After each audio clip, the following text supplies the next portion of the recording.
Digníssima mesa, digníssimos convidados, que sob pena de esquecer alguém, gostaria de saudar particularmente, para além daqueles que já foram saudados a partir da mesa, a Confederação das Micro, Pequenas e Médias Empresas, a Confederação Portuguesa do Voluntariado, a Confederação das Casas do Povo, o Comitê Olímpico de Portugal, o Partido Comunista Português e a Confederação Musical Portuguesa.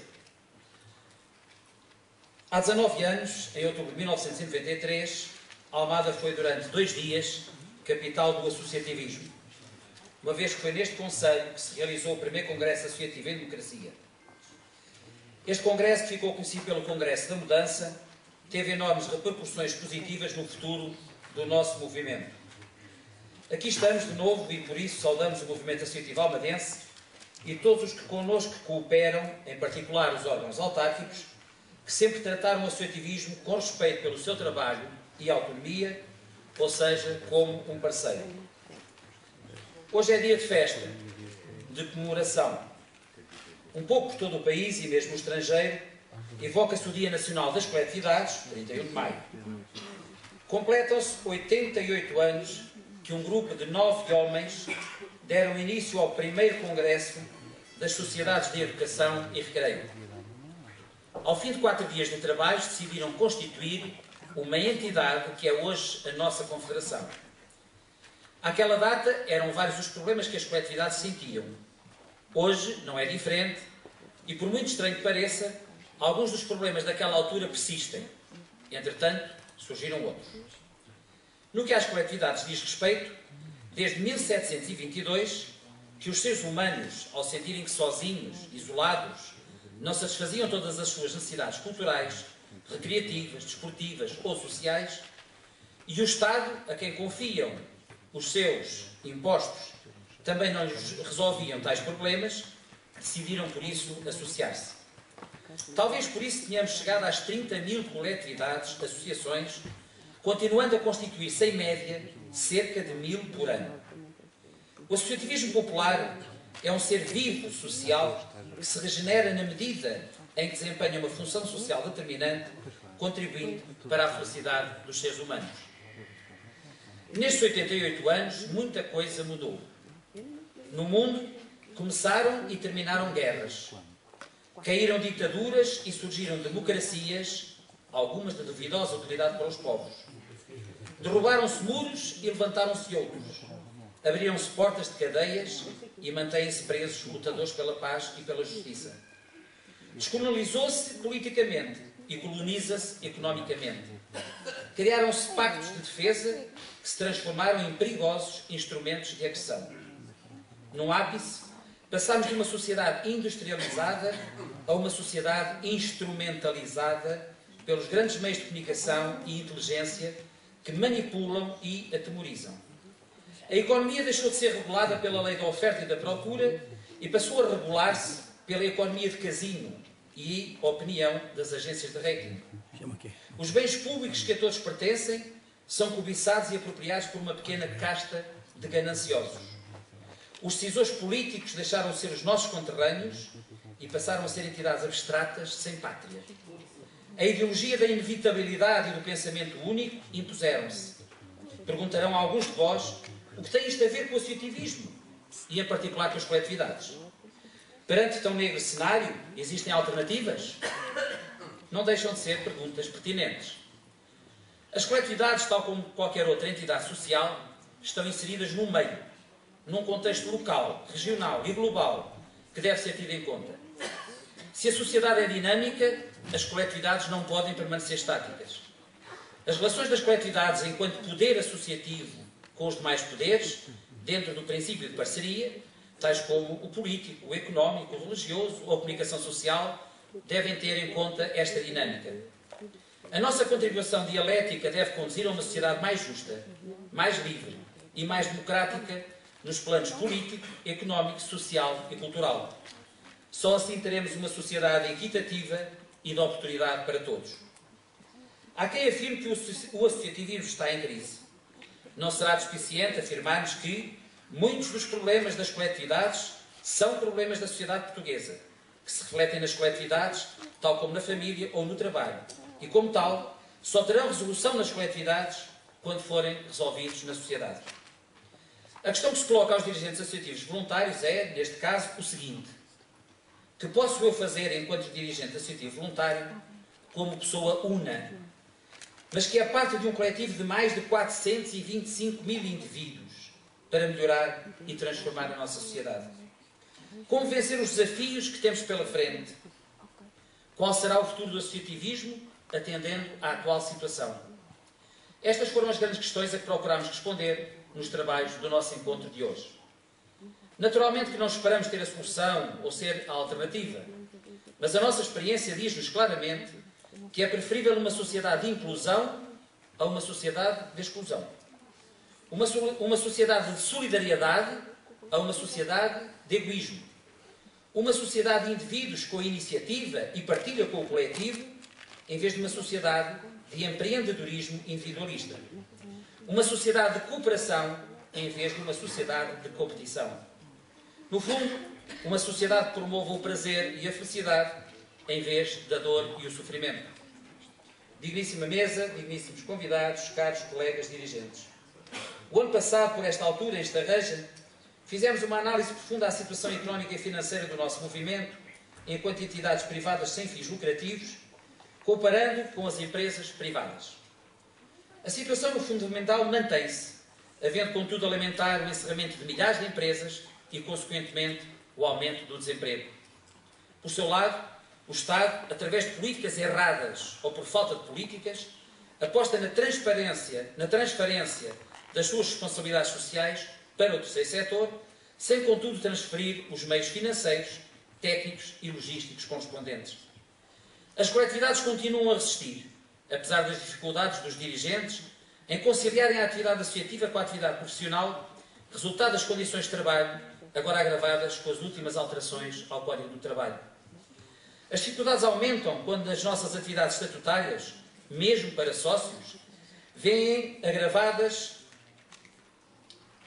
As dificuldades aumentam quando as nossas atividades estatutárias, mesmo para os sócios, vêm a aumentar a carga fiscal com a aplicação da taxa máxima do IVA. As dificuldades aumentam quando baixam as receitas por falta do poder económico dos sócios e suas famílias, e aumentam as despesas da água, da energia, dos combustíveis, das portagens, do gás ou as rendas, com o risco iminente de despejo a curto prazo. As dificuldades aumentam quando as ações inspectivas se acentuam e as leis não têm em conta a realidade, como são os casos da recusa do subsídio de desemprego a dirigentes ou a exigência desajustada das finanças com a apresentação do modelo 22 apresentado à pressa e sem critérios, adiado de 31 de maio para 15 de junho. As dificuldades aumentam quando as empresas que colaboram connosco sentem dificuldades em o fazer por a lei não estar adaptada a essa realidade. As dificuldades aumentam quando existem autarquias que, face ao estrangulamento financeiro a que estão sujeitas, não cumprem os seus deveres com as coletividades ou quando se pretende centralizar e suprimir freguesias, pondo em causa o princípio da relação de proximidade e de eficiência. Por tudo isto, as coletividades e os dirigentes associativos voluntários não podem ficar fechados nas suas coletividades. Temos de agir, como fizemos no dia 31 de março em Lisboa, conjuntamente com as freguesias. Temos de exigir aos poderes públicos que reconheçam na prática a importância deste movimento. Neste espaço de tempo, reunimos com os grupos parlamentares e com a Comissão de Ciência e Cultura da Assembleia da República, com os secretários de Estado do Desporto e Juventude, da Segurança Social, da Cultura e da Presidência do Conselho de Ministros. Enviámos cartas à Ministra do Desenvolvimento Regional sobre a Lei das Rendas e ao Primeiro-Ministro sobre questões fiscais. Em todas as ocasiões alertámos para as questões que nos preocupam e apresentámos soluções que, na maior parte dos casos, se resolvem com vontade política e decisão política, não carecendo de verbas. De todas estas demarches resultou a ligação regular à Secretaria de Estado da Presidência do Conselho de Ministros. A nossa postura tem sido de diálogo, positiva e construtiva. Assim, continuaremos até que o nosso movimento decida outra forma de intervenção e ação. Para fazer frente ao conjunto de problemas, a Confederação vai apresentar um conjunto de propostas que queremos aqui transmitir em primeira mão. Primeiro, continuar a exigir que seja cumprida a Lei 34/2003, de 22 de agosto, no que respeita ao Estatuto do Parceiro Social com a participação da Confederação, no Conselho Económico e Social, no Conselho Nacional da Promoção do Voluntariado e no Conselho Nacional do Desporto, que parece estar, afinal, a ser considerado. Segundo, isenção ou reembolso do IVA nas atividades associativas estatutárias nos termos apresentados ao Secretário de Estado da Cultura. Terceiro, correção das políticas de segurança social, no caso do subsídio de desemprego, fiscalidade, no caso da Lei 20/2012, 14 de maio, rendas, a proposta da Lei 38/12, extinção das freguesias, proposta da Lei 44/12, recentemente promulgada pelo Presidente da República. Por antecipação, deixamos desde já claro que não aceitaremos qualquer tipo de imposto PEC, ou seja, pagamento especial por conta, a aplicar às coletividades, como já acontece com outros setores. Quarto, pagamento das verbas devidas pelas autarquias no âmbito do reequilíbrio financeiro e atribuição de pelo menos 1% das despesas de capital para a cultura, recreio e desporto promovido pelo associativismo.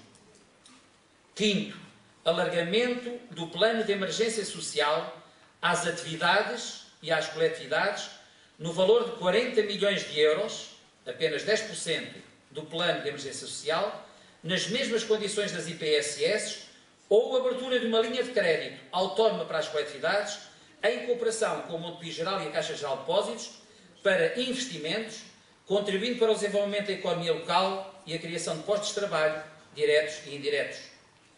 Apesar da situação que se vive, e sem fim à vista, as coletividades continuam a desenvolver esse importante papel de intervir para prevenir, junto de crianças, adultos e idosos, na música, no teatro, na dança, nas atividades desportivas ou sociais, continuamos a ser, em muitos casos, o único suporte das populações.